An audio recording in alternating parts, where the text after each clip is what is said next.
I call to order this meeting of this regular meeting of the City Commission, Monday, March 25th, 2019. Please stand for the Pledge of Allegiance.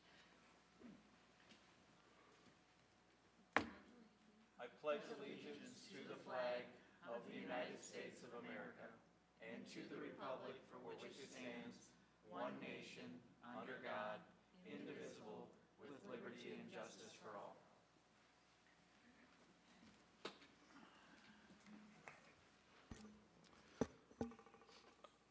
Has the roll been taken? Yes, all members are present. Next, on to proclamations and presentations, we have a presentation by Darcy Orlick. Manager Ridley.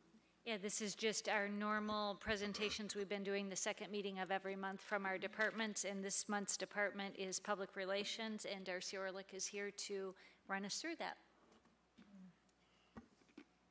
Thank you, Nancy. And Steve promised me he would get this up on the screen. Anyway, I'm Darcy Orlick, Director of Public Relations, and in our department it is myself and a part-time intern, as well as the 135 other city employees that work for the city day in and day out. And Steve is still not working. So, as he's working on that, I'm going to let you know how our city residents get all the information that we have to give them. First and foremost, all of our detailed press releases, we have an extensive media list where TV, radio, newspaper, CMU, and community newsletters are sent out, and it reaches more than 40 counties here in the state of Michigan. We then utilize the event calendars through Central Michigan University, the Chamber of Commerce, and the Mount Pleasant Area Convention and Visitors Bureau. From there, we have 3 newsletters that we publish here at the city. The first one is a quarterly printed newsletter that is mailed out January, April, July, and October, and is sent to all city residents here in the city. That is also posted online and is sent through our social media channels. We then have our eConnections. It's another monthly newsletter that goes out the 3rd Friday of each month. And that has a distribution of close to 6,000 now. And residents are able to sign up for that when they go right to the website. And third is our staff internal e-newsletter. That's also a monthly email that is the 1st Friday of the month. We then go on to our website, which I know most of you are very familiar with. We have our rotating banner, our many department directories, our city calendar, and news and notices are also put on our front page. We also have detailed ordinance information, as well as board commission agenda and packets. And Steve, anytime you want to give us an update, that would be great. And then we have our social media channels, which we have many of them. We have 7 Facebook pages.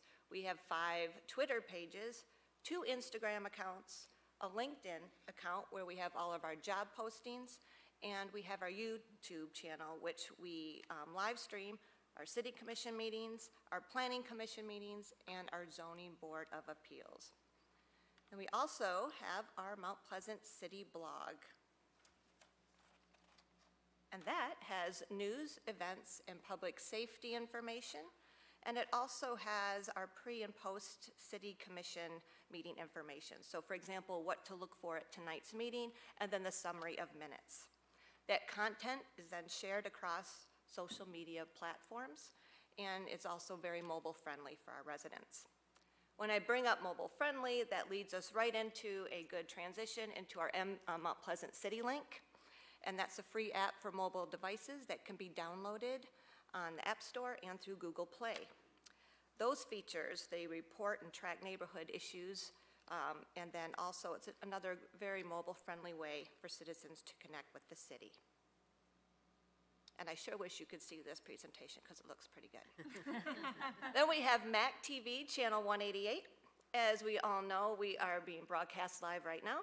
And we have live broadcasts and web streams for this meeting, Planning Commission, and Zoning Board of Appeals. We go on to non-broadcast times where we have a rotating slideshow that updates, any of the city news, helpful household tips, reminders, and our job postings. Now, back in January, we established the Community Information Line.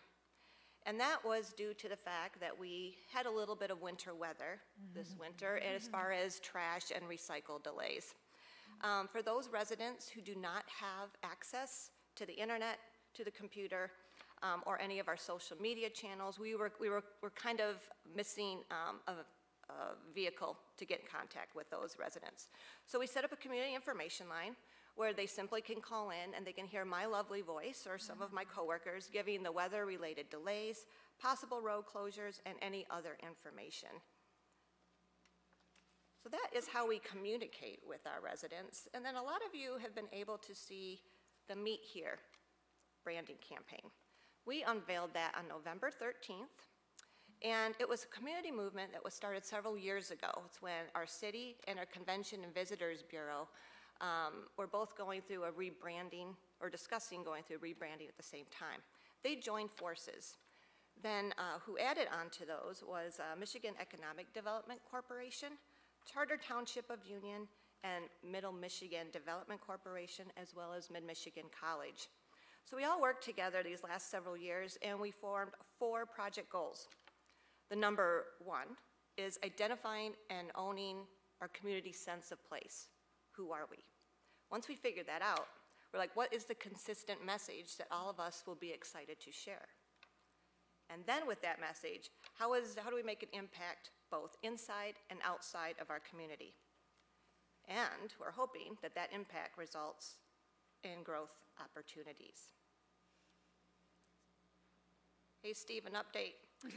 Okay, so from that, residents answered the call to action. We asked our community to get involved with community focus groups and a town hall meeting, which took place last June. Our residents shared insights on what our community offers and their hopes for the future. This information then served as the roadmap for our campaign development. That's when our campaign became authentic to our community and why people meet here. 3 emerging themes came across. 1, cultural crossroads. We are the intersection of every walk and stage of life, so we have a wide demographic. 2, our relaxed lifestyle. We live life with plenty of the hustle, but none of the hassle. And 3, there's no compromises. We're a small town feel with those big city amenities. We then drilled down a little farther to say, okay, so we said all that, but that's a mouthful. So how do we pare that down? And that's where we came into exact examples of how and why people meet here. For examples, movers and shakers meet here. That's our small businesses, our entrepreneurs. We have many backgrounds meet here. Again, that's a wide demographic. And 3, we have mentors and minds. Our public schools, our charter schools, our private schools, CMU and Mid-Michigan College. And then, this is where the interesting and creative part of the campaign comes into play. Each resident in this city can make it their own. They fill in that blank and how they can meet here. Some examples of how Meet Here has already been used. For example, MVPs meet here. Our CMU women's basketball team took this and embraced it and started using Meet Here. Morning people meet here, our friends at Robert's. Mouth-watering menus meet here. That's down at Max and Emily's. And MS activists meet here. Dan and Jennifer Dingman traveled to Washington, D.C. about 2 weeks ago, and they sat down with Representative Molinar, spoke about MS Awareness Week, as well as Meet Here campaign and what we are doing here in Mount Pleasant. So how is our city utilizing Meet Here? We've kind of given you examples of how the citizens are. You will see this official city brand, if you have not already, on city publications, web and social media, our job postings, our print materials, and eventually city vehicles and equipment. And we have just produced 5 one-minute promotional videos for our Department of Public Safety, our Department of Public Works, Parks, Recreation, and our Water Department. And if we can't see it now, we will hopefully see it maybe at the end of the meeting, because I can't act out these 1-minute videos for you. I would give it the old college try, but I can't. So Steve, update? Marion's got one for you.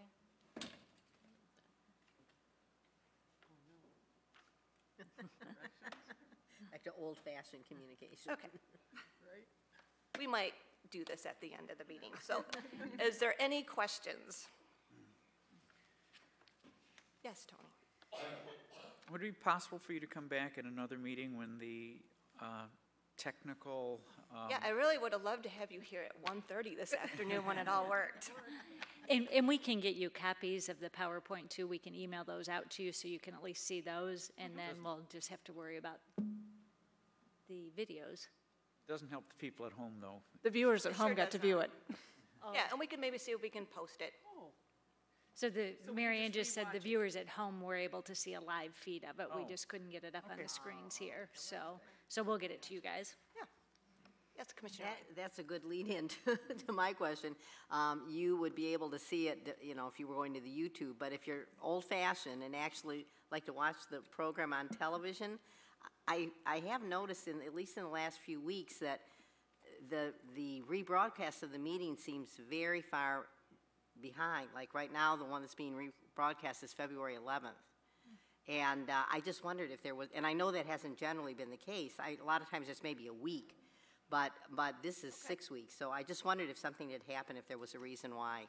I know, that's good to know, and I will follow up on that, so thank you. But that's, you know, I know there's many other ways to see it. I watch it, you know, sometimes on by going to Mac3 TV and on the live stream. So I know there are a lot of ways in which you can see it, but there are people who do kind of rely on the traditional way of seeing it. So, but thank you for what you do. We'll look into that.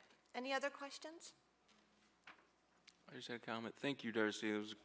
Really enjoyed your presentation, and I have utilized the Mount Pleasant City blog and our Facebook page many times over the past years that I've lived here in town. So, and I even have the app. So, Good. I try to tell college students to download it, but Perfect. we'll see where it goes. All right, thank you, and thank you for allowing me to vamp as I was doing that, so thank you. All right. Now we're on to additions and deletions to the agenda. Do we have any additions or deletions to the agenda tonight? Seeing none, we'll move on to our public input section. If you'd like to give up public input on any agenda items, please feel free to step up to the dais or the podium, and you'll have 5 minutes. Just please state your name and your address.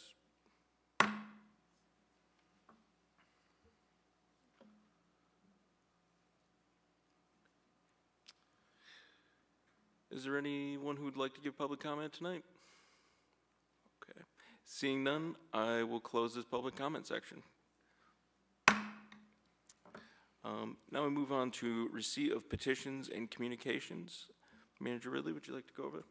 Yes, the items we have for you tonight to receive are the report on the pending items, the December minutes of the combined Tax Increment Finance Authority and Principal Shopping District boards, the January minutes of the Airport Advisory Board, correspondence from Nottawa Township regarding the proposed sewer project, receipt of the year-end 2018 report from the Mount Pleasant Smart Zone.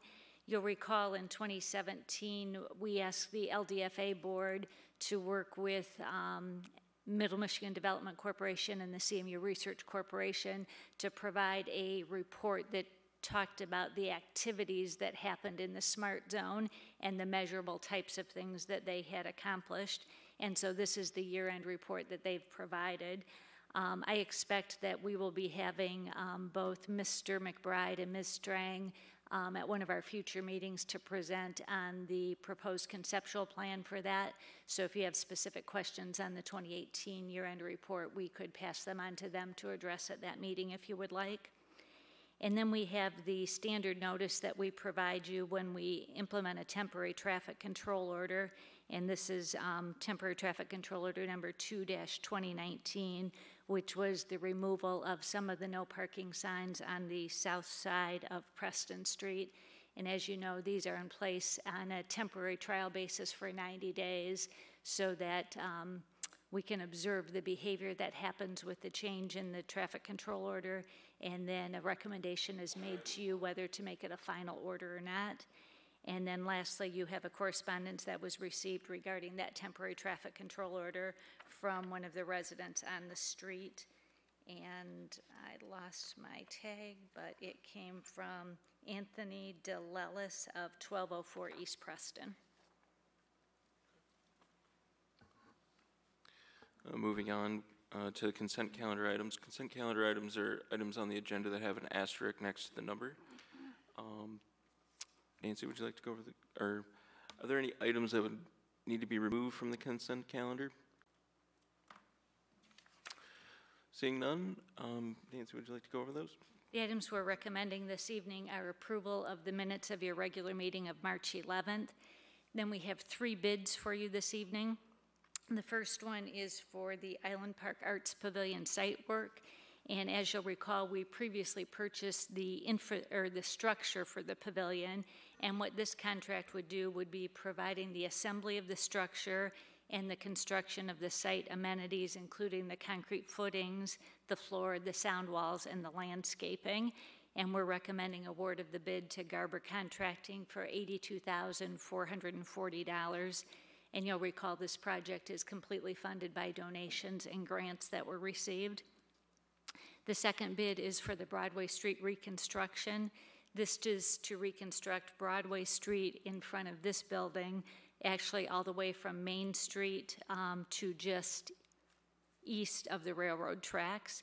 And we're recommending, it will include the reconstruction of this street, plus some replacement of some of the curb and gutter where it's damaged, some of the storm sewer and sidewalk and ADA ramps. And we're recommending the qualified low bid of McGurk Sand and Gravel for $358,410. By the way, we expect that construction to start mid-May, and it will last until the end of June. And we'll be doing a number of public notifications about the impact for the businesses and the properties along this street so people know what access will be available. And then the third and final bid is for engineering services for our industrial pretreatment program. Our state permit for our wastewater treatment plant requires that we update our pretreatment program by March 1st. And so what these engineering services would provide would include the update of the ordinance, the identification and inventorying of all of our non-residential users, and then the setup of sampling, inspecting, and monitoring processes. So we're recommending award of the contract to Fleece and Vanderbrank for $62,000. The next item on the consent calendar is for you to approve fundraising and then the installation of lighting at Hannah's Bark Park.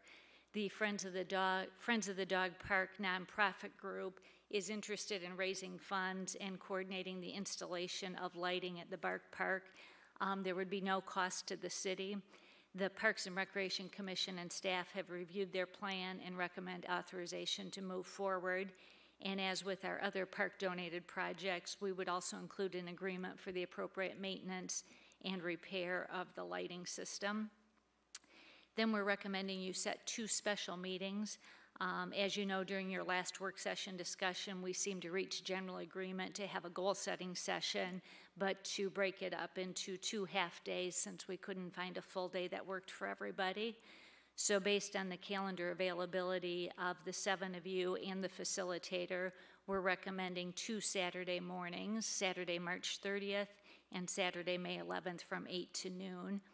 We know the location of the March 30th meeting will be at the annex room of the Chippewa River District Library, but the location of the May 11th meeting is still to be determined.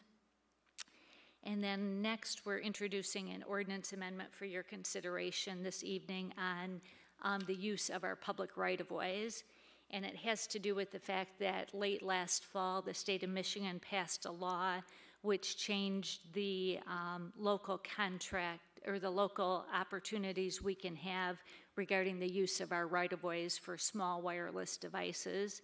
So based on that new law, the city attorney reviewed our right-of-way ordinance and has recommended changes to bring it into compliance with the new law. We've included both a strikeout version in your packet and a clean version of the ordinance, and we're recommending you set a public hearing for April 8th on the proposed amendment. And then lastly is approval of payrolls and warrants.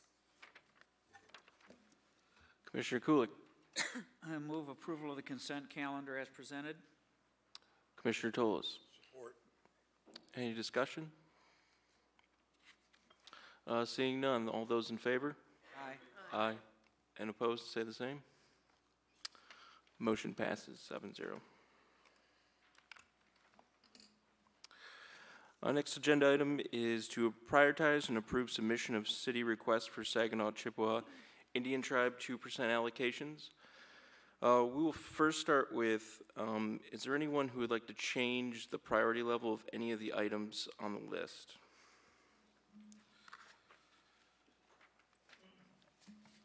Vice Mayor Gillis. Yes, I would like to change the priority for the downtown planter replacement under community services to a medium priority.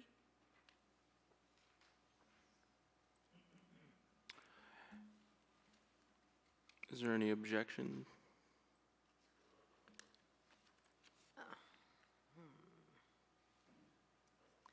I guess I would just ask a question about we got something to describe the critical, the high, the medium, the basis for that, and that was, I think, well, could you maybe for the, so the public can understand it, give us a brief explanation of what those are? Yeah, the definitions we've suggested for those, critical project would be a project that must be done to address failure of infrastructure or funding is needed to support essential programs, or they may not be able to continue. A high project is an important project or program that meets current service or program needs, whereas a medium project is an important project or program to meet future or new service or program needs. And low is a new project or a program that would be nice to have. And these are definitions that we just came up with within the city. The tribal council did not provide those definitions. Those are our own definitions. Okay, thank you. So there's the downtown planter replacement. That is a current program, correct? Yes, we currently have a number of planters throughout the downtown, and some of them are cracking and having some issues with them, and it's a project in our capital improvement plan. So it wouldn't really meet the definition of a medium priority? Under these definitions, it's probably closer to the high definition because it is a current program, but. Okay. Commissioner Ling. If Commissioner, Vice Mayor Gillis wants to go first, that's fine if she wants. Yeah, why I suggested this is because they do have two funding sources in downtown, both the TIFA and the PSD, which would be the assessments that they put on the businesses that could cover this downtown planter replacement. It has been on our 2% request from Community Services Department for about a year. I think it showed up last year. I just think it isn't really a high priority to the city as a whole, and because there's funding available in both those pots of money, there are other things that are on the high priority, the critical list, that I would like the tribal council to look at.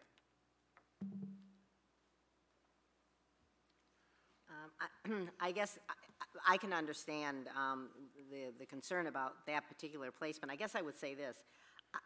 I was sort of under the impression that the priorities were where the staff could say, you know, based on the funding and where we place this in terms of what we're going to be doing next year, this is our assessment, and you gave us that with the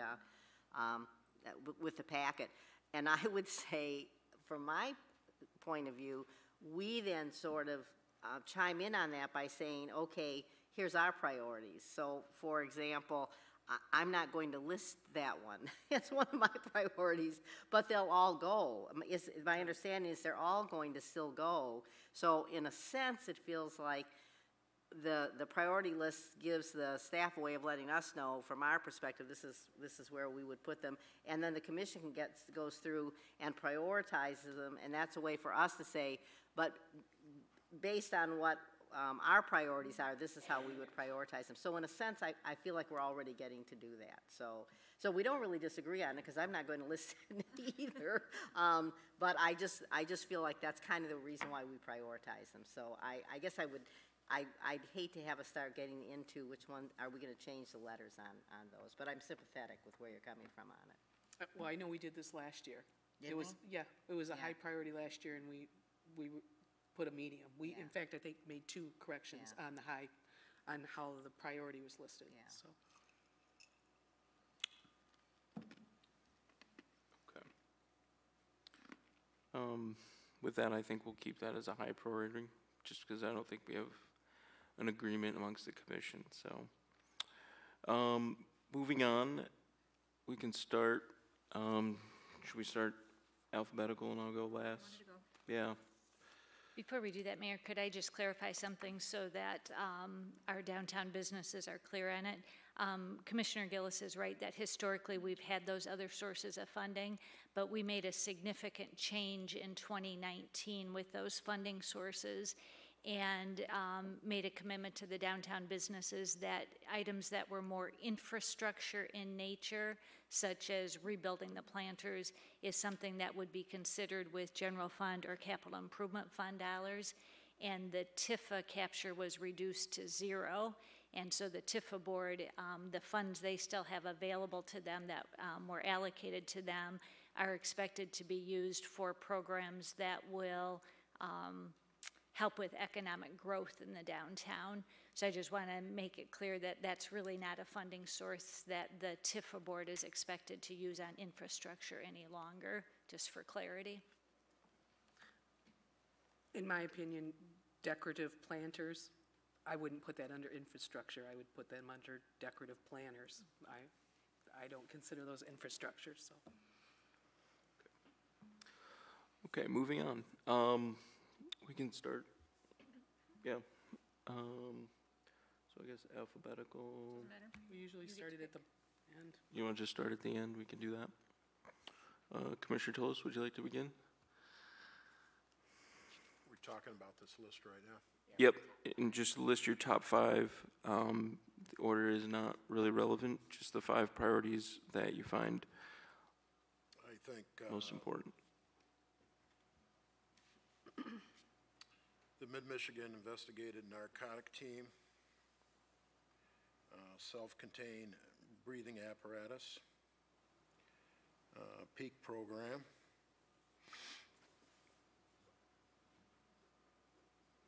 polar track equipment for sidewalk snow removal, and Island Park skate park repair and upgrade.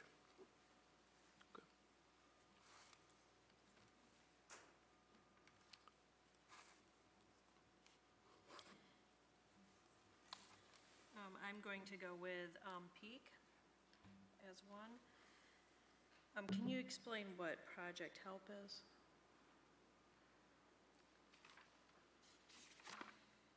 I just want to double check to make sure I have the right thought in my head. Just a second.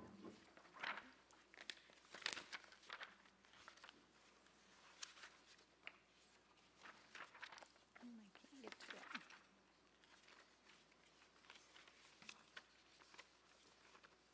I'm sorry, there's got to be a faster way for me to get there.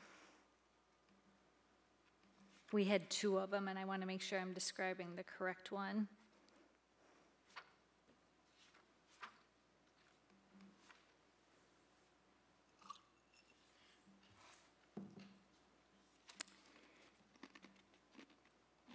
This would be to establish a fund that would help homeowners who are having some maintenance needs in their house to be able to get a grant from this fund to upgrade their neighborhood residential house. Okay. All right, so I'm going to lead with Peak, Project Help, the drinking water reservoir bypass. the runway taxi rehab.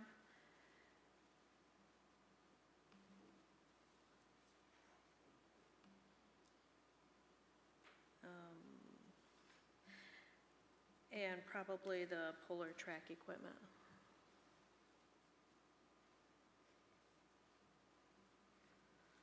I like to do peak, the narcotics team, the reservoir bypass, airport operational funding, and the septage receiving station.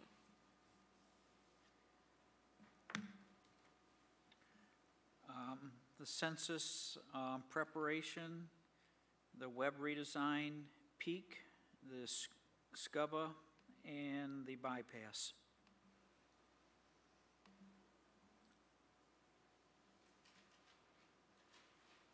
Okay, I'm going to do the peak and the narcotics team and the septage receiving station, the water reserve bypass, and the Polar Track equipment.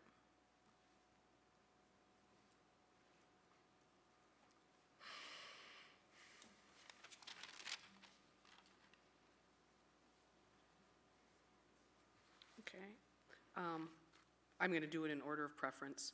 And forgive me, I always list the numbers attached to these requests just so the public has an idea of how much we're asking for an investment from the Tribal Council. My first choice is Polar Track equipment for sidewalk snow removal. It is a high priority for $47,945. Number two, self-contained breathing apparatus is also a high priority for $180,683. Number three, septage receiving station, critical priority at $175,000. My number four choice is 1 meg drinking water reservoir. It is also a critical priority for $150,000. And airport operational funding, it is also a critical at $60,000. I'm going to start also with peak, and then the self-contained breathing apparatus, the 1 million gallon drinking water reservoir bypass, the Polar Track equipment for sidewalk snow removal, and the septage receiving station. So we will summarize those and put them in a memo to the Tribal Council, and we'll make sure you each get a copy of those.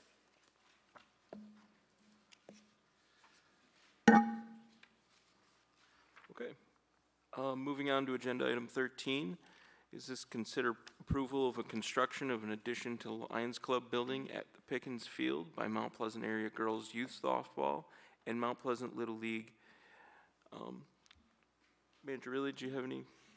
Yeah, this is similar to the project earlier on your agenda regarding Hannah's Bark Park, but this one is at Pickens Field, and we've been approached by the girls softball group and the boys Little League Baseball Association about some additional storage needs that they have.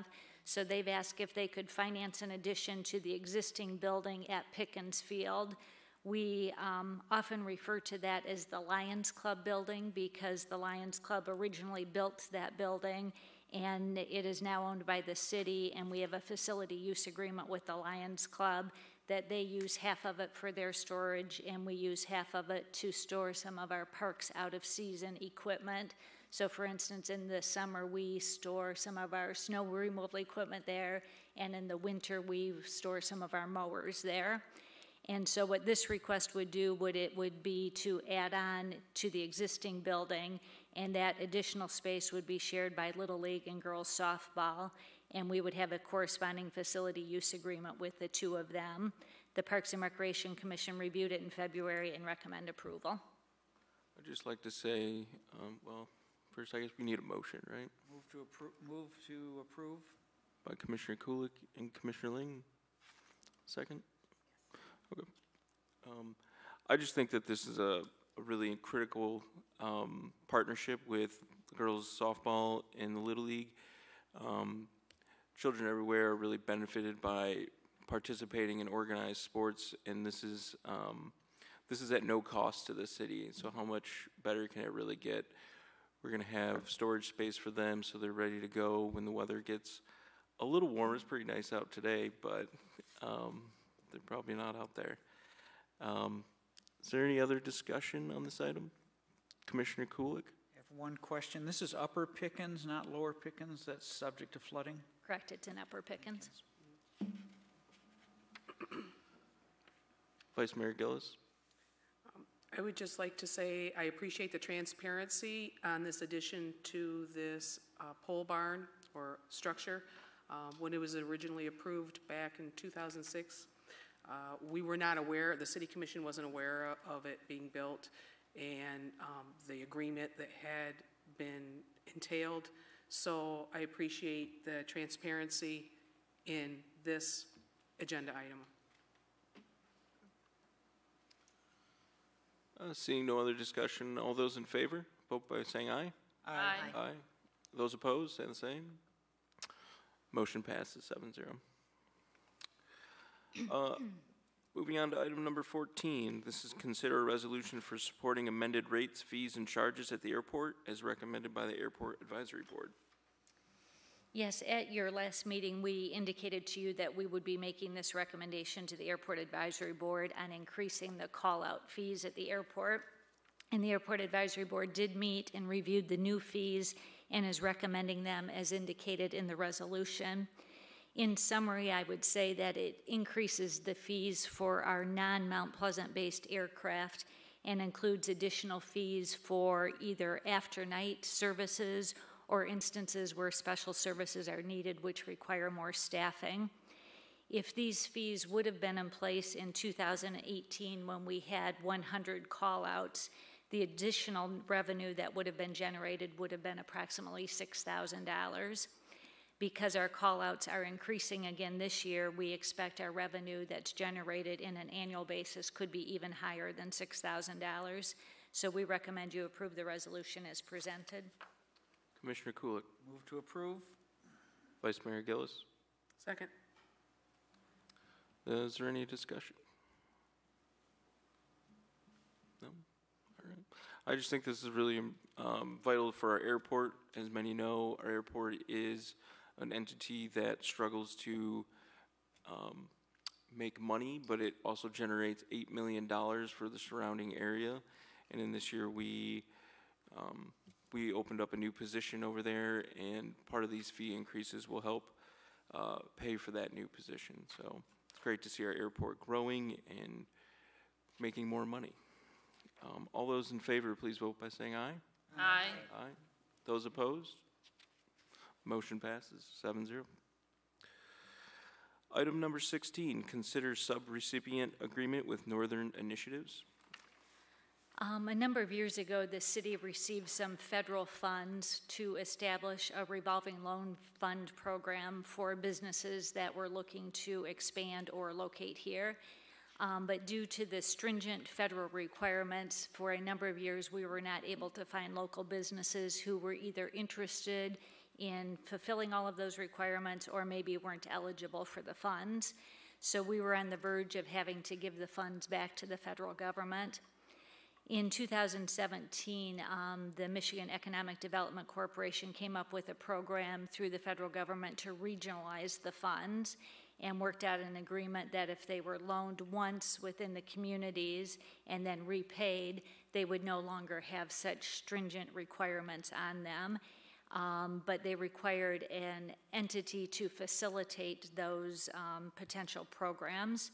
So in 2017, an agreement was entered into with Northern Initiatives to be the agent for working with the businesses to work through the various stages of those federal requirements, and that allowed us to keep the funds until the fall of 2018. During that time period, though, it was still a situation where no loans were completed. So we were again in a situation where it was looking like we were going to have to relinquish the funds. But MEDC has now worked out an extension for the program until June 30th of 2021. So we're recommending you authorize the city manager to sign the amended agreement with MEDC and Northern Initiatives to extend the agreement to June 30th of 2021. There's no cost to the city for this program, and it allows the funds to still be available to potential businesses within the city. And as I indicated, if we do successfully loan those funds and they're paid back, they will have less strings attached to them and will have greater opportunity for potential businesses in the future. So we're recommending you authorize the extension of the agreement. Commissioner Kulik, So moved. Commissioner Tolis, Support. any discussion? All those in favor, vote by saying aye. Aye. Those opposed? Motion passes 7-0. We move now into announcements on city-related issues and new business. Commissioner Kulik. I was at Department of Public Works last week, and I wanted to give a shout out to the revised and improved break room at the shop there. The guys did a really good job making it feel homey and inviting and bright and cheery compared to, it was rather dank before that, so they did a good job there. And Chief, parking requirements on street overnight. That's correct. December 1st through April 1st. So after that time, Starting April 1st, people can park on the streets except in the downtown and where else noted by signs, right? correct. Thank you. Commissioner Toles.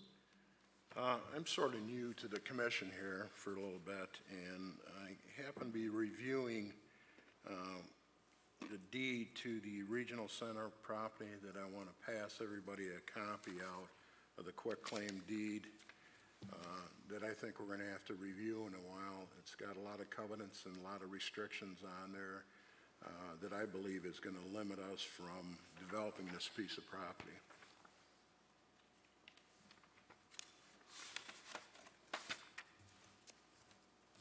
Could we just ask that the city attorney give us an opinion on the language in the deed?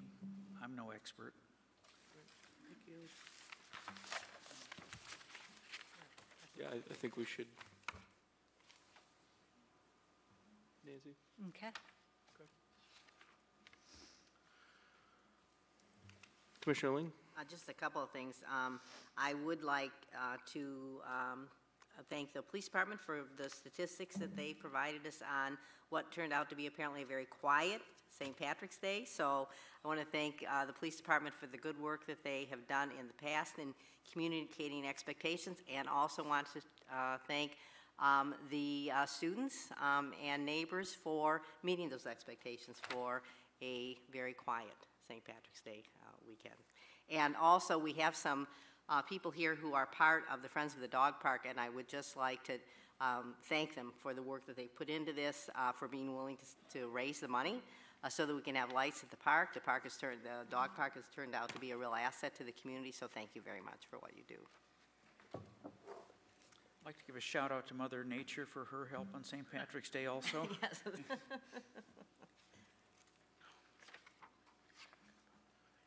Vice Mayor Gillis?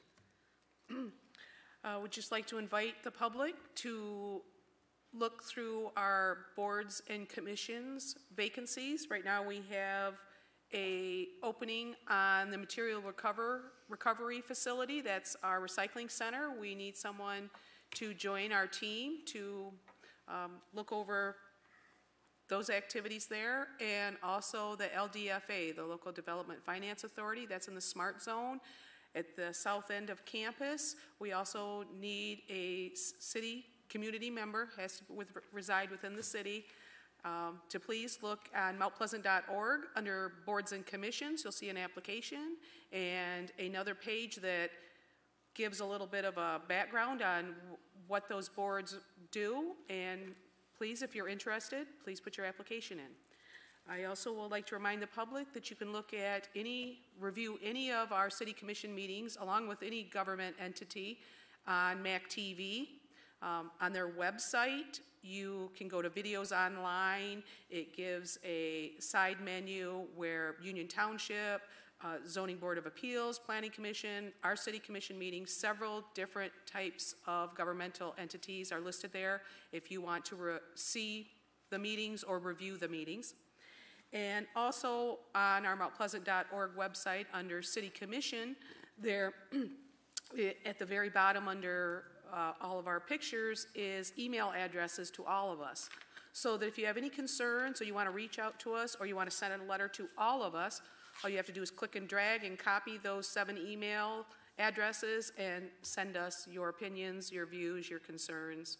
And please use that website. As Ms. Orlick just told us, a lot of time and effort has been put into those different avenues so that you can reach out to us because we're here to serve you. So thank you. I would just like to also really thank our police department and our public safety director for St. Patrick's Day and really every day. It reminded me that when I was elected to the commission, somebody I knew at the time told me, keep the city safe. And I don't think any single commissioner or mayor has a direct path to that, maybe some influence at the very top, but really it's the men and women who are police officers and also participation from our community members. So thank you. And also reminded me that this past week our CMU women's basketball team did an outstanding job in the NCAA tournament. They fell a little short, but they were here last year after they made it to the Sweet 16, and I think we're all really proud of the performance they had last week. So, and then I think we're going to invite Darcy back up to the podium just to show a couple of those videos and can finish off that great presentation.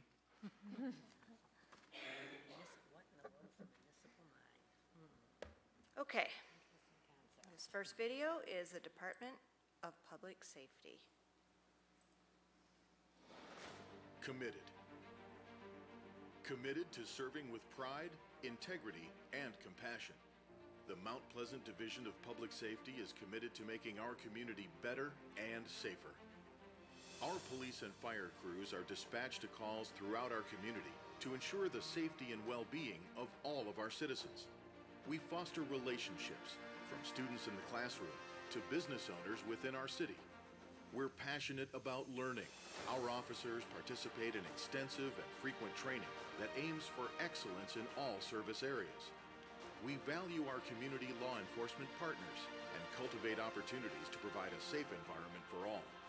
Our Neighborhood Resource Unit works closely with our citizens to help them stay informed on the latest codes and regulations, ensuring a community that is inviting and sustainable. The Division of Public Safety, making Mount Pleasant safe for residents and visitors to meet here. And this next one is parks. Escape into Mount Pleasant Parks.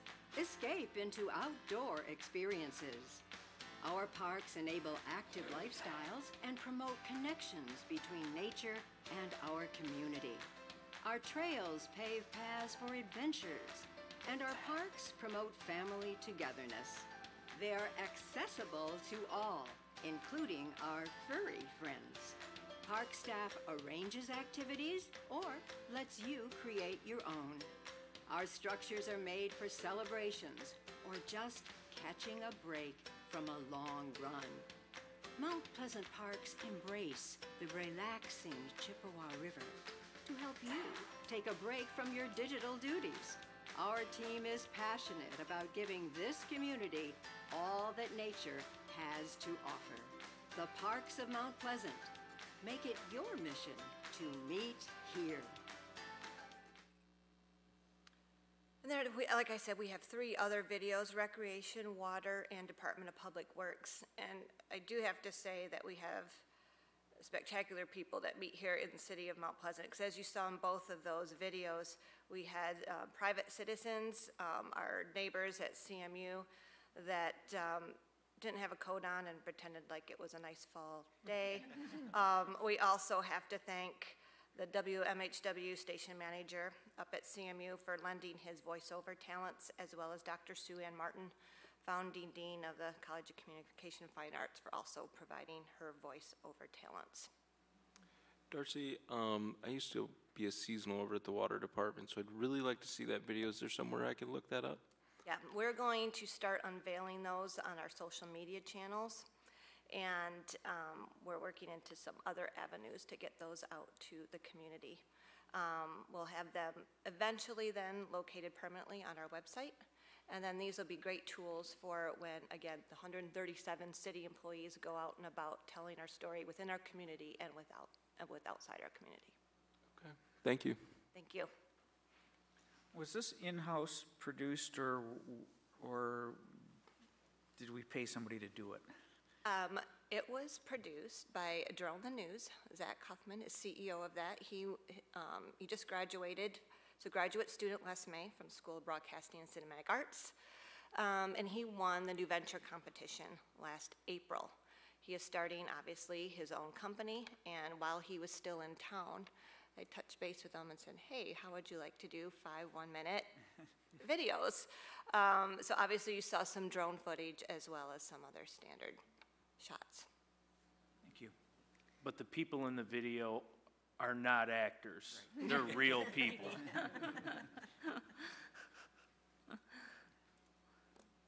Any other questions? We're good. All right, thank you. Yep, thank you. I think we'll recess into our work session. Actually, before I do that, we have a public comment section. There's a lot at the bottom, and sometimes I miss it. So this is a chance for the public to comment on any city-related business. Doesn't have to be anything we talked about tonight. If you'd like to make a comment, come up to the podium, and you'll have 5 minutes. Just state your name and your address.